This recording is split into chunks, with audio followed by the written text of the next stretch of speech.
Хот мөндөр суух тавтай морил би олготлогчийн хот бүгд найрамд хятад ард улсын чиж айл хотод байгаа лээ. Ланжоо. Ланжоо хотоос физикч бэлгүүн кино шинжлэх ухааны нэвтрүүлгээ хүргэх гэж байна.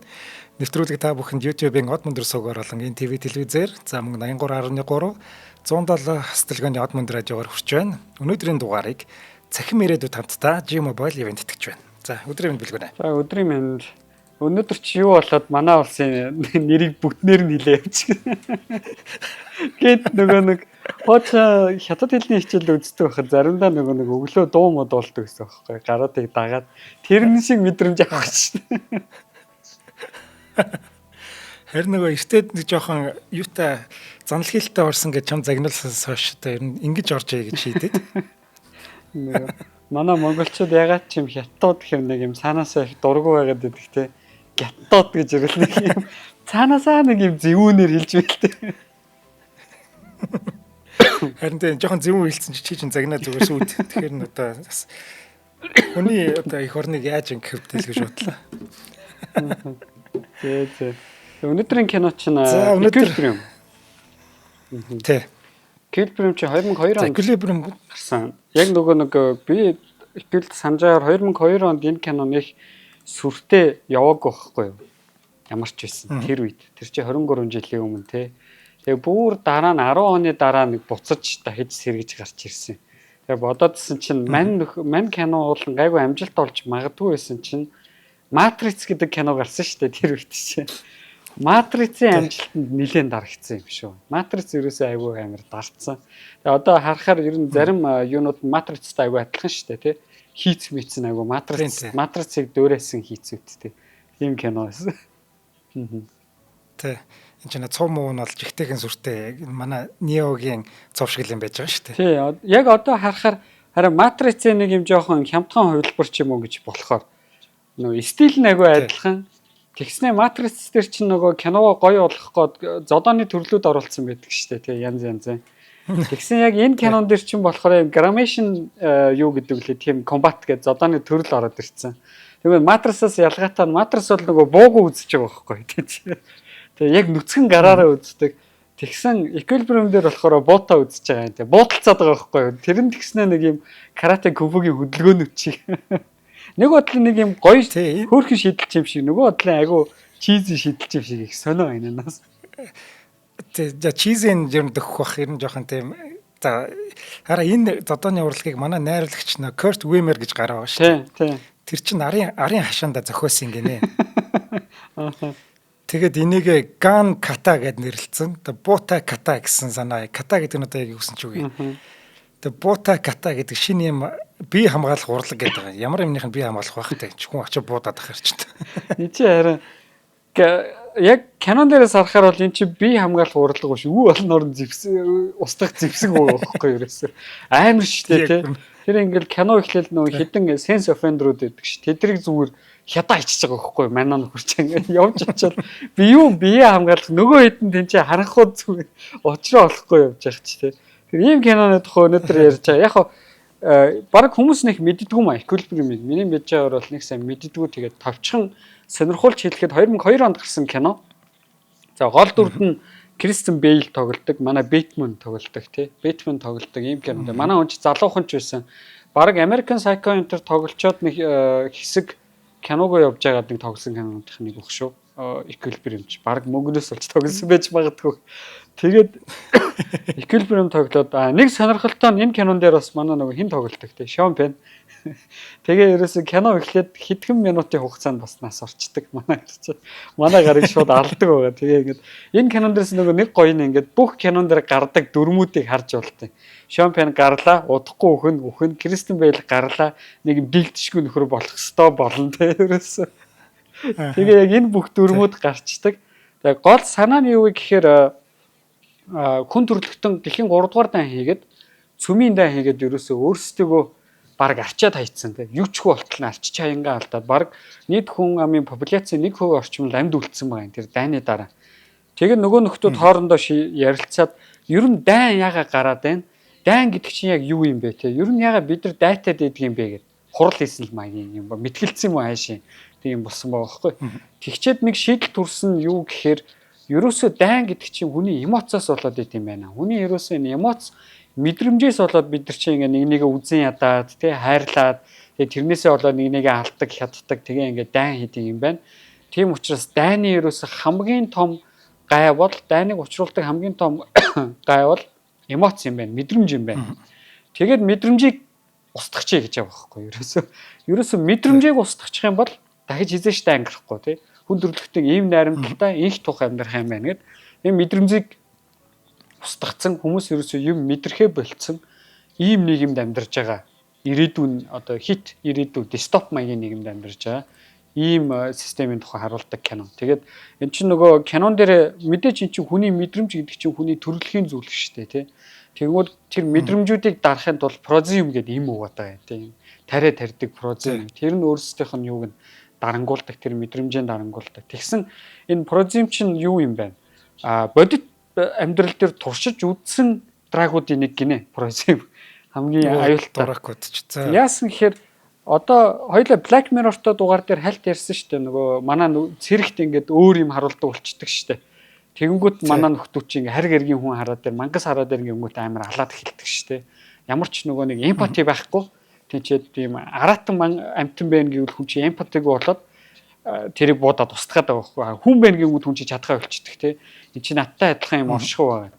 Тэрнтэй адилхан дайнд явсан цэргүүдийг иймэрхүү одоо эмпати болон моралын мэдрэмжүүдийг багасгахын тулд дээрэс нь нөгөө PTSD тусчж байгаа ш дайнд явсан нөхдүүд чинь айгүй хэцүү болчихж байгаа. Тэгэхээр тэрийг нь багасгах зорилгоор энэ прозиманта төстөө драгуудыг Вьетнамын дайны дараах нь туршиж үзсэн юм байна л да. Ер нь Вьетнамын дайны л одоо хохирогч нарт те амьд үлдсэн хүмүүс туршиж үзсэн байна. Энэ тухаас хэд хэдэн лаг кино байдгийн нэг 13 дахь давхар гэдэг бас кино байдаг шүү дээ. Яг энэ Вьетнамын дайны үед хэрэгжилжсэн драгуудын тухай гаргадаг.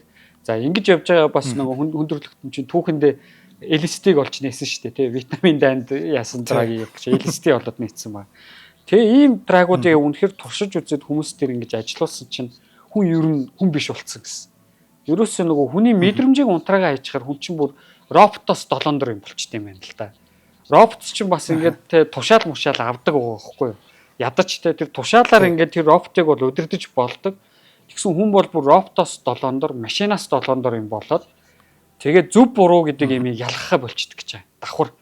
Тэг юуг ялгадаг гэсэн чинь би амьд үлдэх ёстой, би амьд үлдэхийн тулд ийм үйлдэл хийх ёстой гэдэг л ийм машин болчихдөг гэсэн.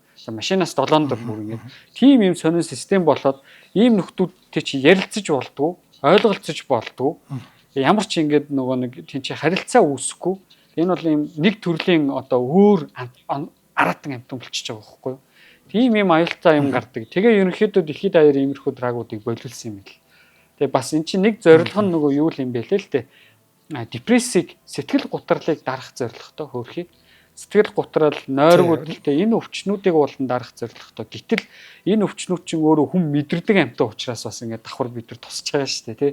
Тэгээ ингээд юм асуудлууд гаргаадсан учраас болсон. Тэгээд ямар санд одоо LSD ч юм бол албан ёсоор хар тамхи гэж явж байгаа шүү дээ. Болохгүй төрлийн хар тамхи, сэтгцэд нөлөөлөх хар тамхи ингээ болсон. Ийм зүйл байдаг юм байл. Тэгээ энэ кино бол яг энэ тухай гаргасан. Санаа нь бол ерөөсөө нөгөө хиний Жорж Оруэллийн 1984-гээ зохиол өгдөг шүү дээ.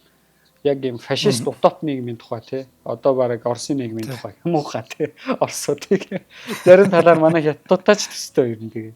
Одоо яг энэ нийгмийн тухай гаргаж байгаа энэ кинон дээр дарангууллын систем тогтцсон тийм ч. Хүмүүс ер нь яг юуны төлөө дайтаад байгаа юм бэ гэдэг нь бас тодорхойгүй болсон. Осолгүй нэг sense offenders буюу одоо мэдрэмжийн гэмт хэрэгтнүүд. Тийм хүмүүс гардаг. За тэрний эсрэг тэмцдэг gramation police гэж байгаа. Тэд нэг тэрнийхээ эсрэг тэмцдэг. За нөгөө талаас бас юутай их төстэй нөгөө мэдрэмжийг ингэж дардаг хүмүүс дотроо ингэж жижигхэн oppose болдог тий бослогууд байдаг. Ингээд харахаар Fahrenheit 461 тэрнтэй айгу төстэй. Тэр кинотой их төстэй. Тэгээд ерөнхийдөө энэ хоёроос санаа авч хийсэн юм кино юм байл л дээ. Тэгснэ зөвүүн нь зүгээр нэг юм утоп нэг юм гаргачихгүй хүмүүсийн мэдрэмжийг дараа хийчихэнгүүт хүн чинь хүн биш болчихгонгууд эсэргүүцэн гэдэг юм байхгүй болчих жоох. Тийм чи төрөлхөөсөө ямар нэгэн системийг би эсэргүүцэн ямар нэгэн системийн эсрэг ажиллана те. Юмыг одоо жишээ нь шүүн гэдэг юмнууд байхгүй болоод Ингэнгүүт энэ бол баг төгс коммунист нэг юм байна. Яг ингээ манайхан киног харах юм бол бүгд нэг юм адилхан цовтай бүгд адилхан ширээнд суудаг, адилхан хоол иддэг. Ерөөсөө яг юм нормал нэг юм болцсон. Тий. Тэгээд энэ нийгэмд чинь одоо энэ дэлхийд дээр чинь ертөнцид гэж ярих юм бол одоо өнгө гэж байхгүй байгаа шүү дээ. Ерөөсөө хар цагаан гэдэг хоёр өнгө л байна. За өөр өнгө ороод ирэх юм бол хүний нэг мэдрэмжийн сэргэн гэдэг юм уу? Нөгөө нэг уусамлан ажиллахгүй ч гэдэг юм уу? Тэр утгаараа. Тэнгүүд хамгийн зөв нь манай нөгөө нэг яг Big Bro манай RS84 дээр чинь болохоор Big Bro гэж байдаг. Манад болохоор нэг эцэг гэдэг нэг байгаа. Father гэж байгаа тийм. Тий. Эцгийн өрөөнд болохоор өнгө байж идэг байхгүй юу? Улаан өнгө мөнгө.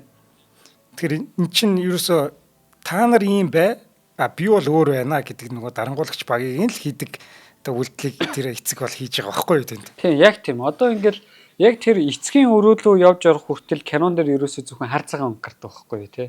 За тэгээд дундуур нь өнгө гардаг нь тэр нөгөө sense offender-уудыг очиод тэмцэж байгаа мэдрэмжийн гэмт хэрэгтнүүдтэй очиод тэмцэж байнгут тэндээс ингээд уран зургийн ч юм уу тиймэрхүү өнгүүд гарч эхэлж байгаа. Тэгснэ манай эцэг гэдэг гар нь өөрөө тэнцэнэ мангар colorful тий мангар өнгөлөг газар амьдэрдэг тийм нөхрөө. Тэгснэ хөгжим сонсож болохгүй тий эдгээр чи хөгжим сонсож болохгүй. За тэгээ ямар сандаа бүр кинон дээр нөгөө Кристен Бейл санаандгүй яачдаг штэ. Өглөөний тариага унгаад хагалцдаг ш. Тэгснэ тэрийгэ тарихгүй явж байгаад нэг орой өглөө өдөр өглөө бороо орж байгааг хардаг ш. Тэгсэн чинь нөгөө хүн мэдэрч байгаа байхгүй тийм чи амар гой зураглал харцсан те ерөөсөө. Тэгэхэд нөгөө нэг солонго гараад ирдэг байхгүй. Тэр чинь нэг цонхын ингээд нэг хуулгаар хаацсан байгаа шүү дээ. Тэнгүүд гар чинь нөгөө зүүдлээд нэг юм мэдрээд яг нэг хүн гэдэг мэдрэмжээ мэдрээд эхлэнгүүтээ гадаа бор ороод би борог хармаараа нэгээд хуулгаа аваад харсан чи тэнд солонго харагддаг байхгүй. Тэнгүүт яг тэр чинь яг шууд ингээл 180 градус хэрэгж байгаа шүү дээ. Энд чинь уг нь бол манай нийгмийн хамгийн лаг цагта энэ нийгмийг бол хэрэгжүүлэгч бүр номер 1 хүн байсан байхгүй юу? Гэтэл тэр им нь бас суугаа тэр ганцхан доо цэгээгүй байсан чинь хүн юм өдөрдөг болчихдог. Харин тэр чинь одоо ингээл насаараа хэрэгэлсэн байгаа шүү дээ. Тэр имийг бол уулна. Тэгэхээр бас ингээд яг нэг иймэрхүү логикийн чийзэн юмнууд нь жоохон хэцүү энэ киноны. Гэтэ надад бол зүгээр хамгийн гоё санаа нь энэ хүний мэдрэмжийг угаасаа дарж чадахгүй тий. Хүний мэдрэмжийг дарна гэдэг чинь утгагүй шүү гэдэг тэр санаа нь их гоё. А дээрэс нь хүний мэдрэмжийг дарна гэдэг бол өөрөө давхар ямар нэгэн байдлаар тоталитар дэглэмийг бий болгож байгаатай адилхан юм аа. Энэ бол дарангуулын дэглэмийг бий болгож байгаатай адилхан юм аа гэдэг юм байна. Тэгэхээр их гоё юм. Яг үнэ. Бас нөгөө талаас энэ кинон дээрс ийм гоё санаа харж болж байгаа. Энэ кинон дээр хүний мэдрэмжийг дарснараа тийчээ мэдэрдэг хүмүүс нь хит мэдрэмтгий болж эхэлж байгаа байхгүй юу те. Юмыг мэдрэхдээ бүр онцгой өөрөөр ингэж мэдэрдэг болж байгаа. Одоо нөгөө бид нар хүүхэд байхад янз янзын шин зүйлүүдийг ингээд цоош нэр шал юм анхны мэдрэмжүүд их гоё байдаг штэ тий.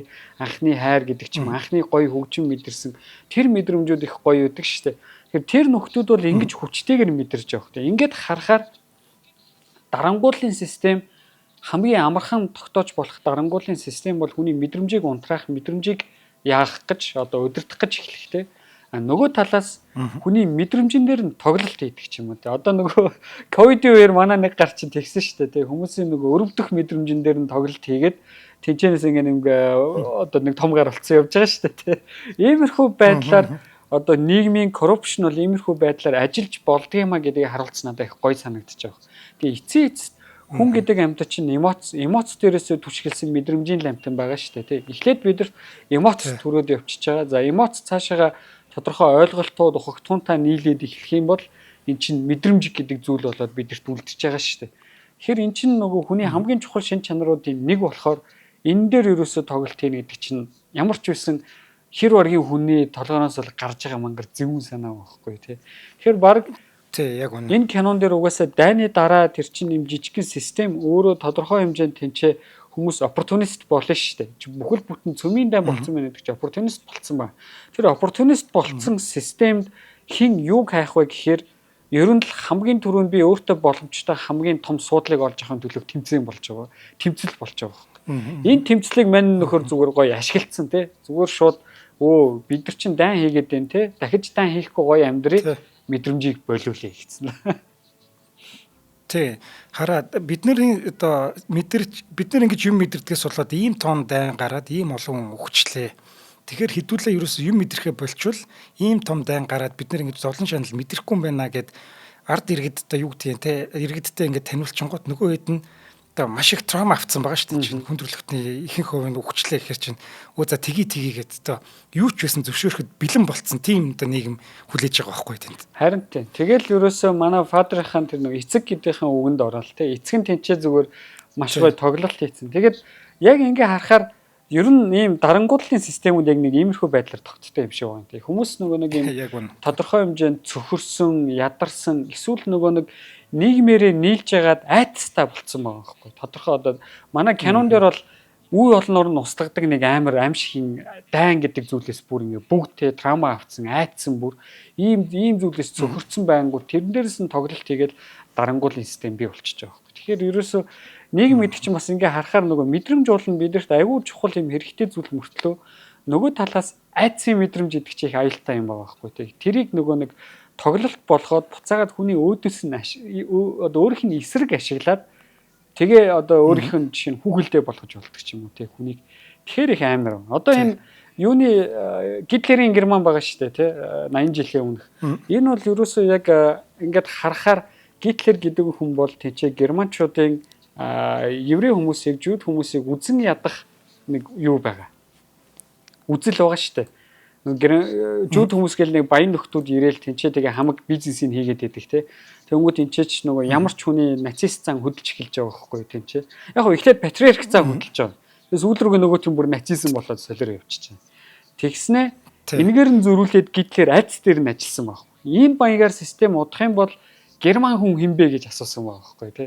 Ари хүн хинбэ гэж солиорол тэрэндээ тэгэнгүүт нөгөө хүмүүс чи тийч айцсан дээрэс нь систем эвгүй болсон ядчил герман 1-р дайнд ялагдцсан өрөнд орцсон тий маш хэцүү цөхөрцөн байсан үе дээр нэг галзуу уулгаж гарч ивэл галзуурангууд тэнцээ бүгд айц дээрээ тоглуулсан нөхдүүд чинь тэнцээ манай нөхрийг дагаж яваал тэгээд би одоо гайхаад тий энэ одоо ингээ хүнээс гарч болох амар үйлдэлүүдийн нэг л юм байгаа юм л та тий Аушвиц гэдэг юм байгууллагуудаа хүмүүсийн зүгээр тэнцээ очиод шатаагаал алаал хядаал тэр одоо бүр тий тэгээд саяхан ерөөсөө одоо 100 жилч болоогүй байгаа шүү дээ. 80 жилийн өмнө бид нар ийм амар хэрцгий байсан гэхээр бас амар баг. Тэгэхээр яг үнэ. Яг тэгээд яг хэцүү одоо дайманд ялагдцсан гэдэг яг хүн ингэ зовлон шаналд байхад хүнийг манипуляц хийх их амархан юм шиг байна. Тийм.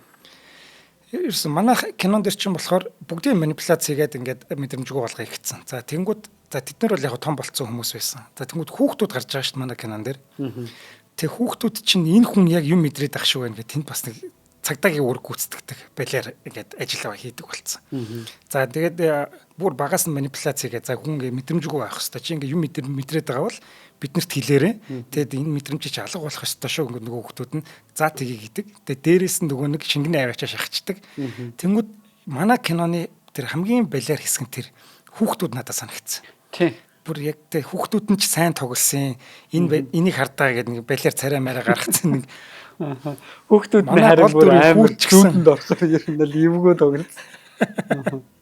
Гэтэ манай гол дүрийн хүү охин хоёр болохоор яг нь шингэнэ хийдгүүл байсан юм байл л дээ. Гэхдээ маш сайн жүжигчд байдаг те. Аавыгаа та яагаад шингэнэ хийхгүй байгаа? Дотор ч арай мэдрэмж мэдрэгдээд байгаа юм биш үсттэй. Тэргээд нэг хянаа дагаач юм шиг бүр нэг.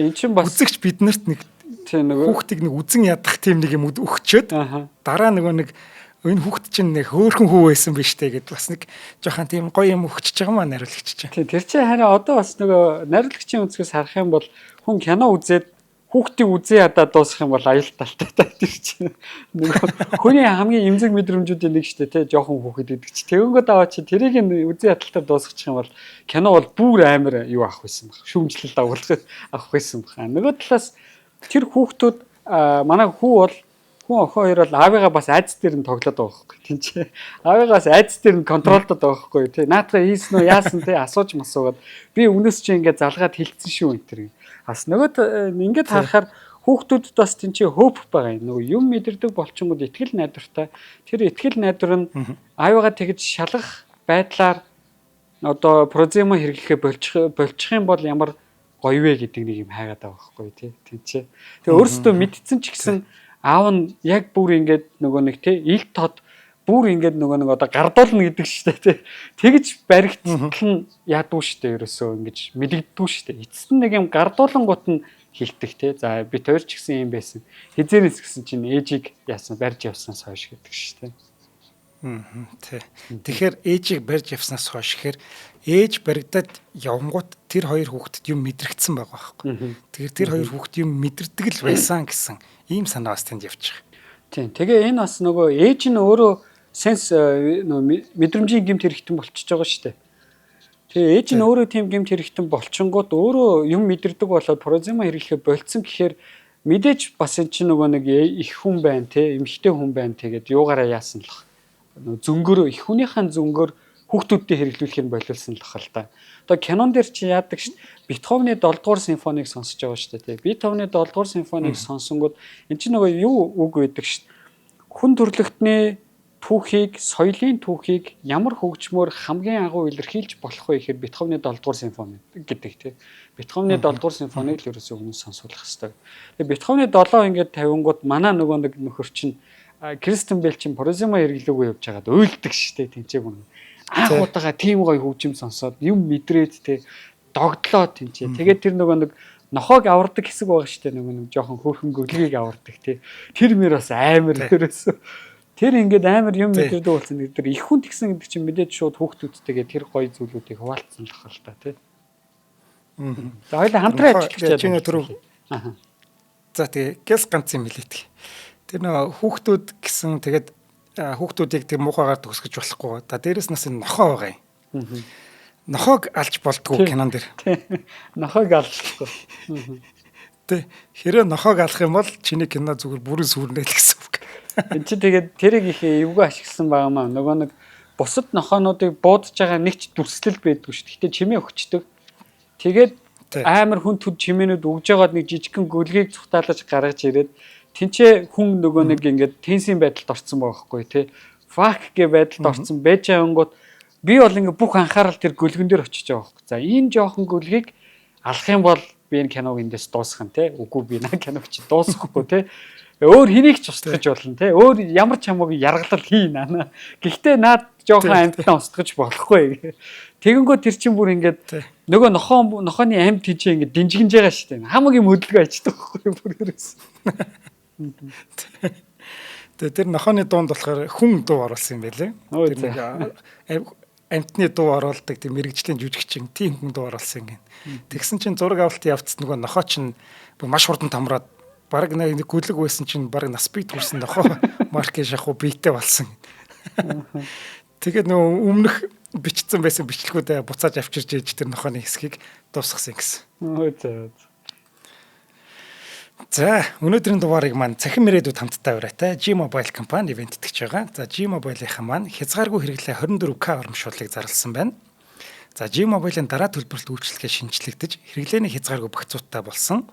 За энэ нь дата хязгааргүй ашиглах, за бүх сүлжээнд хязгааргүй ярих хэрэгтэй дараа төлбөрт үйлчлэгээний багцуудын сонголт. За энэ хараа дата хязгааргүй, яриа хязгааргүй, тэгэхээр бүх сүлжээнд яриа хязгааргүй гэдэг чинь бол тэрийг 24 мянгаар авна гэдэг чинь үнэхээр эрхлүүлсэн л үйлчлэгээ надад бол санагтаад байна. За энэ урамшууллаар хязгааргүй дата хэрэглээтэй бүх сүлжээнд хязгааргүй яриа хийх 40 мянган төгрөгийн багцыг 3 сарын турш сар бүр 24 мянган төгрөг төлөөд хэрэглэх боломжтой юм байна. За урамшуулалт хэрхэн хамрагдах вэ гэвэл шинэ хэрэглэгч болох, урьдчилсан төлбөрт үйлчлэгээнээс шилжих, дараа төлбөртийн одоо байгаа багцаа ахиулан солих боломжуудаар за хязгааргүй хэрэглээтэй энэ багцыг авах боломжтой юм байна. За My G-Mobile гэдэг аппликейшн байж байгаа. За G-Mobile Цэгийн гэдэг вебсайт. За мэдээж үйлчлэгээний салбар дээр очино. За CU-гийн бүх салбараас eSIM авснараа энэ урамшуулалт хамрагдах ийм боломжтой болох юм байна. За одоо 100 цаг ирж байна. Хөдөө гадаа их явна. Лагер туснал руугаа явцгаана. За энэ үед бол мэдээж хязгааргүй хэрэглээтэй дата гэдэг бол хамгийн хэрэгтэй зүйл болсон баг. Бараг ус авах уу, дата авах уу гэвэл дата авъя л гэдэг ийм цаг болсон шүү дээ хүмүүс. Одоо тэгээ угаасаа нөгөө би бол нэгж гэдэг юм мартцсан байл. Шууд дата авал дата амар чухал. Тэгэл дата байхад чинь хоёлаа одоо ингээ яриа нэвтрүүлгээ хийж болж байна тий. Дата байхад од мөндөр сонсож болно. Тэгээ хамгийн даварцсан юм бол юу вэ? Миний л мэдх юм би Тайванаас өөр газарт явж байхад Тайванд бол хязгааргүй дата өгч исэн. Гэтэ тэр нэг амар үнэтэй. Юу 24,000 төгрөг, бараг 24 евро шахуу үнэтэй байсан Тайванд. Тэгсэн Монголд бол G-Mobile бидний зүгээр ингээ бөөцөлүүд эрхлүүлж байгаа байхгүй. Чи ингээ те сарын 24,000 төгрөг өгч 24,000 төгрөг чи юу юм бэ? Бараг нэг өдрийн л хоолны мөнгө болчиход байна шүү дээ одоо бараг те. Зүгээр жоохон дэгсдүүлж хэлэх гэдэг. Тэгтэл 24,000 төгрөг бүтэн сардаа хязгааргүй дататай бай гэдэг бол амар их юм амлаж байгаа байхгүй. Нэгт маш их зүйлийг уншиж бичиж болно. Хоёрт ажил хийж болохгүй тий. Бараг тэр төлсөн 24,000 төгрөгөөс хамаагүй их мөнгө буцаагаад болох боломжтой байхгүй. Бараг үнэгүй өгж байгаас ялгаагүй юм хайшин чинь тий.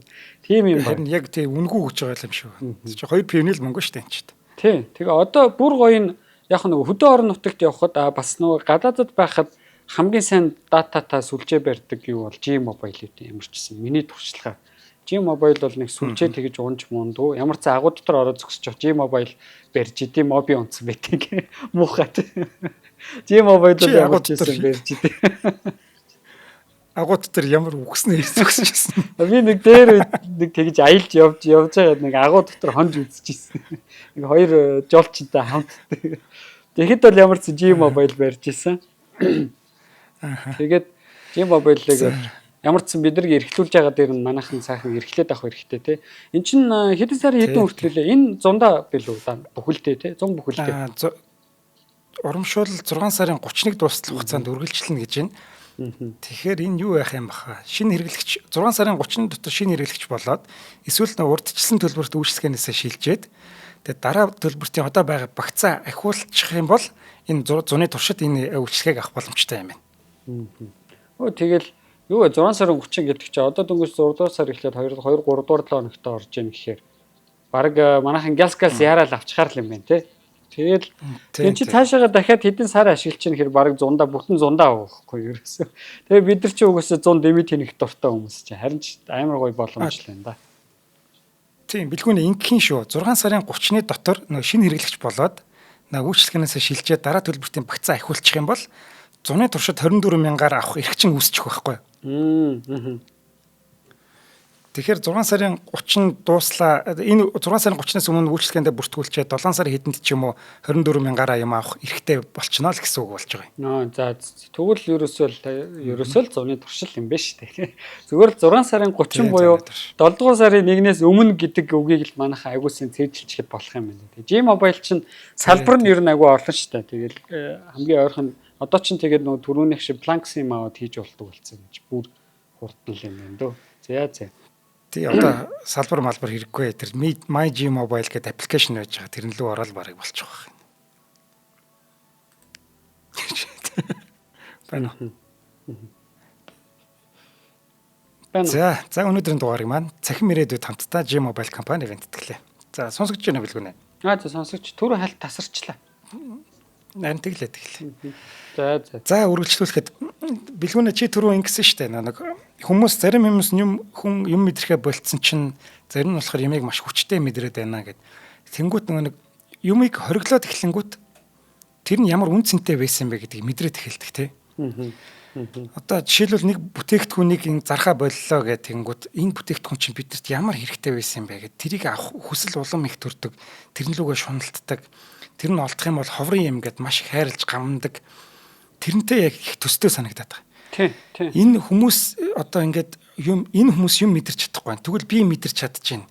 Эн чинь надад ямар гоё том бэлэг байсан бэ гэдгийг өөрөө ирэхгүй мэдрээд тэгээд маш их хүчтэй мэдрэлтийг одоо хүчтэй юмыг мэдэрч чадж байгаа болов уу гэж бодож байна.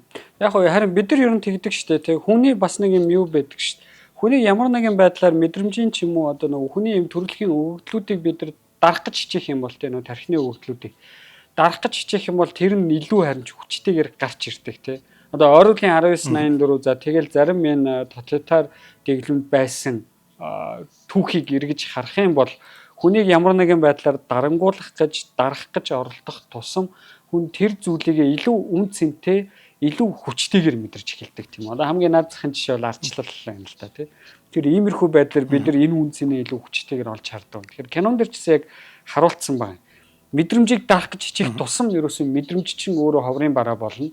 маш үнцэнтэй хамгийн одоо чухал зүйлүүдийн нэг болно гэдгийг харуулсан байна байхгүй юу. Тэгэхээр бас их гоё. Тэгээ энэ дээр бас юу юм бэлээ.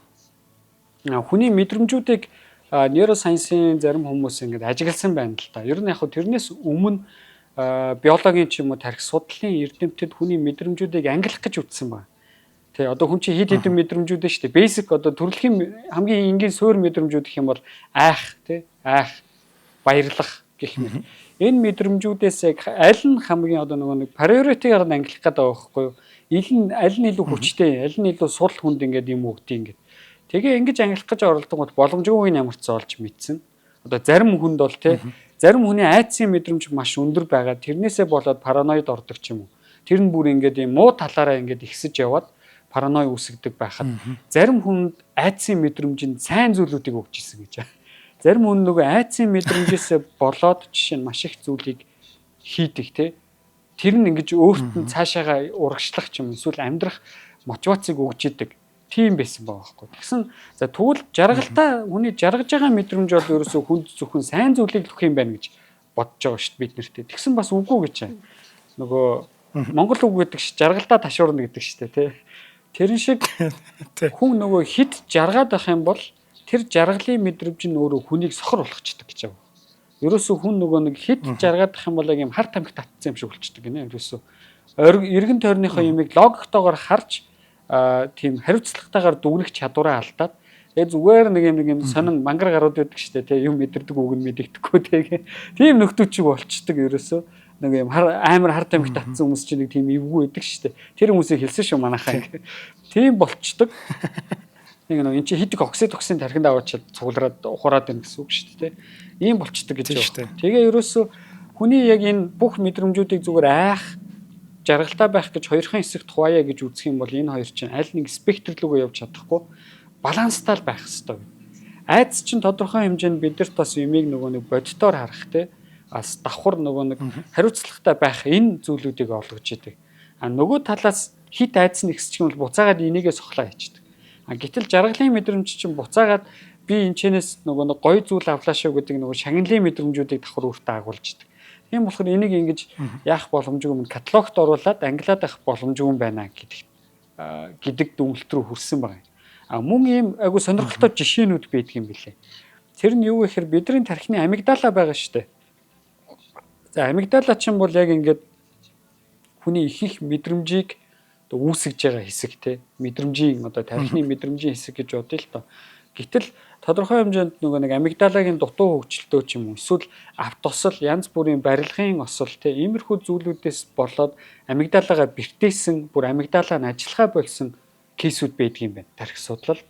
Энэ кейсүүд дээр энэ хүмүүсийг харсан чинь нөгөө хүмүүс чинь айхаа болцсон юмнаас айхаа болцсон ерөөсөө бүр ингээд 20 давхар махар 40 давхар махар барилгын дээр ямар ч юм юу мөөгөө гаргаа хийчих юм бол айхгүй гэж байгаа байхгүй тийм чи ерөөсөө ямар ч тэр айх мэдрэмж нь байхгүй болцсон ийм нөхдүүд болцсон гэж байна.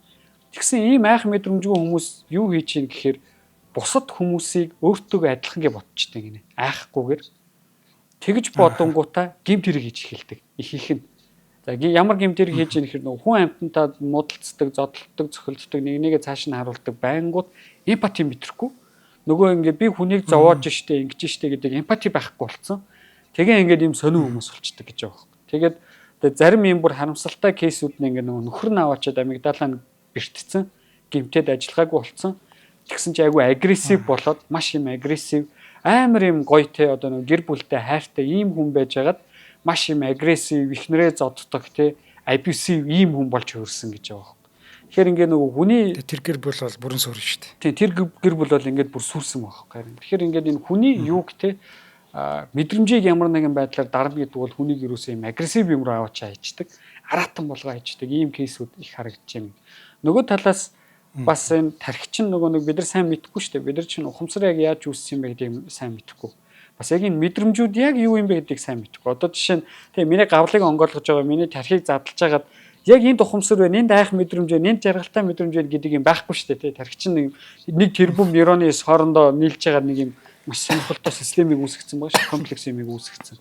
Тэрийг мэдэхгүй учраас иймэрхүү кейсүүдийг их одоо тархи судлаачид ажигладаг юм байна. За нэг гоё юм нөгөө эхнэрийн малгайтайгаа андуурсан хүн гэд ном битгий. Сэтгэц судлалын тухай, сэтгэл судлалын тухай. Тэгээ энэ яаж байгаа вэ гэхээр нөгөө тархины хоёр бөмбөрцөг байгаа шүү дээ. Баруун зүүн бөмбөрцөг байгаа шүү дээ. Энэ хоёр маань тодорхой хэмжээнд хоорондоо юм холбогдсон хэсгүүд байгаа шүү дээ. Тэр хэсгүүд нь тасарчдаг тохиолдол байдаг юм байна л да. Маш хүндтэй орхихоор ч юм уу тий багада. Эсвэл одоо тодорхой юм хагалгааны улмаас зайлшгүй тэр хэсгүүдийг таслах шаардлага гардаг. Тэгээ иймэрхүү гэмтцэн нэг хүн одоо нөхөр байгаа юм тий.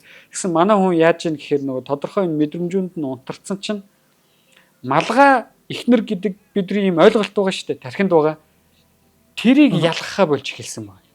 Тэгээд ямар санда номных нь нэр нь эхнэрээ малгайтайгаа андуурсан хүн гэдэг нэр шүү дээ. Манай сонсогч нар маань бас сонирхоод унших юм бол энэ дээр их гоё тархи судлалтай холбоотой кейсүүд байдаг. Тэгээ ялангуяа энэ номон дээр энэ Equilibrium гэдэг кинон дээр гарч болох тий бүх кейс юус энэ номон дээр бүгд гарцсан байдаг. Тэгэхээр их гоё ном байна. Тэгэхээр хүний тархи бол ямар ч гэсэн мэдрэмжийн амтан, хүн бол мэдрэмжийн амтан гэдэг үг байдаг шүү дээ тий. Бид нар ч бас ингээд цэвэр логикийн амтан биш гэх тэр үг бол яг ялч үнэн байгаа байхгүй. Мөн нөгөө талаас бидний нөгөө маш их яадаг зүйл байна. Одоо маш их буруугаар боддог. За эхнийх нь юу вэ гэхээр хүн бол мэдрэмжийн амтан зөв. Бид нар бол мэдэрдэг, мэдэржиж бид нар чинь амьд байгаа гэдгээ мэдэрч байгаа байхгүй тий. Амьдарч чадж байгаа байхгүй ямар ч байсан.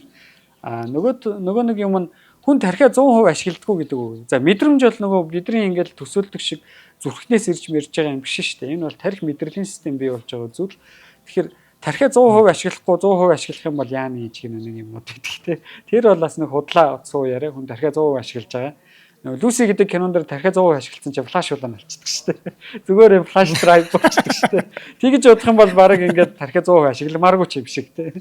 Ийм нэг юм буруу юм байдаг. Бүх тархи судлаач нар бол хэлнэ хүн бол тархиа 100% ашигладаг. Тэгээд нэг юм тэглээгээд нэг юм 100% ашиглах нь ямар нэг энерги мэрэг гарч ирэхгүй. Амьд ертөнц бол илүү энгийн simple system. Дараагийн нэг юм нь юу вэ гэхээр хүний тархины баруун зүүн бөмбөрцөг хоёр өөр одоо зүйлийг хийдэг гэдэг юм буруу ойлголт байдаг. Жишээ нь зүүн тал нь зөвхөн логик, рационал зориулагдсан тийм ийм одоо аналитик маягаар сэтгэдэг, баруун тал нь амар гоё зурдаг, хөгжим хийдэг тийм энэнд зориулагдсан баруун тархиа хөгжүүлж гэж ах шиг. Тэгэхээр энэ бол бас нэг худлаа юм. Хүний тархи бол өөрөө бид нар ойлгохын тулд штэ энэ тархи гэдэг системийг ойлгохын тулд бид нар чинь ангилах хэрэгтэй. Тэр ангилал маань бид нар тархийг 5 хувааж байгаа юм. Баруун зүүн бөмбөрцөг тий урд бөмбөрцөг нарийн тархи амигдала үлжин тархи гэх иймэрхүү байдлаар бид нар хувааж тэрийг ойлгож байгаа байхгүй. Түүнээс биш тусдаа ингэж ажиллаад жишээ нь би ингээд нэг юм гоё хөгжим сонссон чи миний зөвхөн амигдала ажиллахгүй шүү дээ. Амигдала тэнцээ зөвхөн миний өдөөлтийг л өгж байгаа шүү дээ. Тэгээд цаашаа бусад тархины хэсгүүдийг ажилуулна. Тэгэд тархи маань ингэж хоорондоо нийлж хоршиж ажилдаг ийм систем тий. Түүнээс биш амар тоо боддог хүн зүүн тархинд хөгжиж баруун тархинд ширгээд алга болно гэдэг юм байхгүй. Энэ дэр бүр их гоё кейс үүтэй. Цаа өвчтэй хүн байна л да. Тархин ширийдэг. Тэгсэн энэ хүн нэг 3 жил 4 жил хэртэ амьдрал нас хорох болов гэсэн чинь 30 жил амьдарсан байгаа байхгүй. 30 жил амьдраад автопси хийгээд яг юуны улмаас би харсан чи энэ хүний тархин ширгээд тэгээ баруун бөмбөрцөг байх ш тэр нь бүр ингээ байхгүй болцсон шахам жижигхэн болцсон гэсэн гэж. Баруун хушах шиг болцсон. Тийм жижигхэн болчоод энэ хүн амьдраад исэн гэж. Тэгс тийм чинь ерөөсөө л юу гэхээр те тархи гэдэг систем чинь бидний юм боддог шиг зүүн нь ганцхан аналитик юм гээл баруун нь ганцхан юу боддог. Тэ урлаг зураг боддог тийм юм биш гэдгийг баталсан нэг том жишээнүүд нэг байгаа байхгүй. Тэгээ тархины бас нэг гоё юм ингээд аль нэг хэсэг нь ажиллахаа болох юм бол бусад хэсгүүд нь нийлж байгаа тэр хэсгийнхээ ажиллах зүйлийг нөхөж оролдож эхэлдэг тий. Нөхөж эхэлдэг өөрсдөө. Тэгэж ингэж буцаагаад тэр дутуу мэдрэмжүүдээ өөртөө авдаг ийм гоё зүйл. Ийм лаг гайхамшигтай систем байгаа юм тий. Өнөөдөр бол тархийг бид нар ерөөсөй ойлгохгүй байгаа шүү дээ. Маш бага энергиэр маш их зүйлийг хийж чаддаг. Дэлхийд дээрх хамгийн хүчтэй суперкомпьютероос амар их тооцооллыг хийдэг ийм эрхтэн байгаа. Тэгээд Equilibrium гэдэг кинон дээр хүний мэдрэмжийг унтраана гэдэг бол ерөөсөө тархины нэг ажиллагааг унтраана гэсэн. Гэтэл эн чинь өөрөө ийм комплекс систем мэдрэмж бинийг унтраах юм бол асуудал үүснэ те. Энэ бол боломжгүй гэдгийг харуулсан тийм хөөрхөн кино байсан. Тэ. За найруулагчийн талаар хальт хоёр өгүүлбэр хэлчихэд ер нь бол 4 кинол найруулсан юм байна. За ер нь бол зохиолчоор ажилладаг. Law Abiding Citizen гэдэг нэг кино байдаг шүү дээ. Хууль хэрэгжүүлэгч иргэн гэх үү тийм ч одоо. Хуульч иргэн. За тэгээд За Total Recall-ыг бичсэн юм байна. За сүүлд Beekeeper гэдэг нэг зүгийчин бас нэг алуурчин гарын тухай нэг кино бичсэн юм байна. За Salt-ийн зохиолыг бас бичсэн. За тэгвэл нэг одоо баяртай мэдээд буулгахад Salt-ийн 20 дугаар ангийн зохиолыг бичээд эхэлсэн байгаа юм байна. Salt гэдэг нэг Angelina Jolie чинь нэг Оросын тагнуулгын дул байдаг нэг кино байдгүй юу? Баахан талын тагнуулууд гардаг кино байдаг шүү дээ. Сүүл рүүгээ хэн чинийгээ тагнаад байгаа нь мэддэхээ байлаа. Би бол бүр тодорхой хэрэгтэрийг үзэхээр. За чи хиний Equilibrium-ийн 20 дугаар ангийг үзсэн гэдэгт би бол итгэлтэй байна. Ягаад гэвэл энэ киноны нэрийг Ultraviolet гэдэг байжээ. Энэ хоёр чинь нэг ертөнцид өрнж байгаа үйл явдлууд болж байгаа юм биш үү бэлгүнэ. Тийм чинь сүүл рүүгээ нэг ертөнцид өрнсөн. Уул нь Ultraviolet чи комик шүү дээ тий. Даанаас сүүл рүүгээ нийлүүлээ. Юм жоохон сайн. Би Ultraviolet нэг дуртай биш л дээ. Ихтэй яах вэ? Би ч дургу. Юу ч болох юм бүх мэт. За ингээд дуусгая. За баярлалаа. За Ланжао хотоос физикч бэлгүн маань та кино шинжилгээ ухааны нэвтрүүлгээ хүргэлээ. Бүгд найрамдах хятад ард улсаас гэсэн үг шүү бэлгүн. За нэвтрүүлэг маань та бүхэнд YouTube-ийн Од Мөндөр сугаар болоод NTV телевизээр замаг 83.3 170 хостолгооны Од Мөндөр радиогоор хүрсэн. Өнөөдрийн дугаарыг цахим ирээдүйд хамтдаа G-Mobile event итгэлээ. За бэлгүнэ. Дараагийн дугаараар болцсон. Монголоос холбогдсон их баттай баярлалаа. Баяртай. За бай.